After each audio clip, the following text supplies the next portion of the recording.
Welcome to the Voice of Women podcast with the purpose to empower women and disrupt the gender gap. I am your host, Priya Kandula. Hello everyone, this is Priya Kandula, Director at Codeforce 360 and Leadership Coach for Women. Today is our fourth episode of our podcast, The Voice of Women, and the topic we're going to look at is how can we stop gender bias at the recruiting stage. We as human beings carry in us an implicit bias, also called an unconscious bias. Without even knowing it, we all possess our own biases.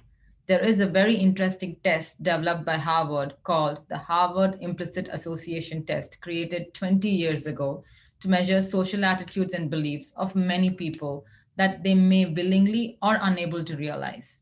The various implicit biases focus on gender, race, skin, color, weight, and many more. I would really recommend you Google Harvard Implicit Association Test and take one of these tests. When it comes to women and men at work, most of us are conditioned by these biases. When it comes to implicit bias for women in technology, an experiment was conducted in 2016 by technology industry recruiter Speak with a Geek. Speak with a Geek sent out 5,000 resumes with identical information to companies. One set of resumes included gendered names and biographical information, and the other set omitted those details. When those identifying aspects were removed from the resumes, 54% of women received interview offers. When gendered names and other biographical information was provided, only 5% of them did.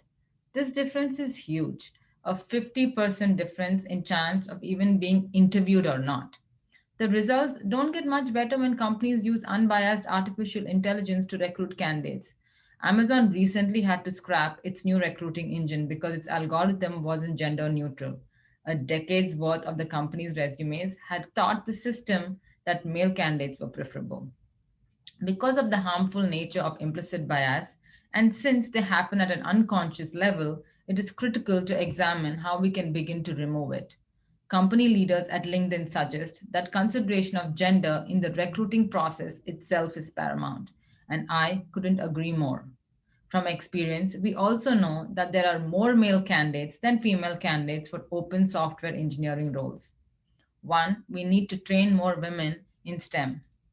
Research found that outreach from recruiters matters.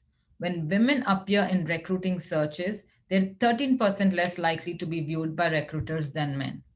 While bias, intentional or unintentional, can creep into the hiring process, there are ways recruiters and hiring managers can be informed and conscious about increasing the number of women in their talent. We can disrupt the gender gap by training our recruiting teams of these implicit biases that exist in us. Just creating an awareness around the implicit biases and shining light on it will make a person be more conscious of their actions. I am truly grateful to you for taking the time to listen, learn, and share today. Please do share it with your friends and family if you got any value from it. Stay tuned for more stories, insights, and tools to empower each other. Let's break the glass ceiling together.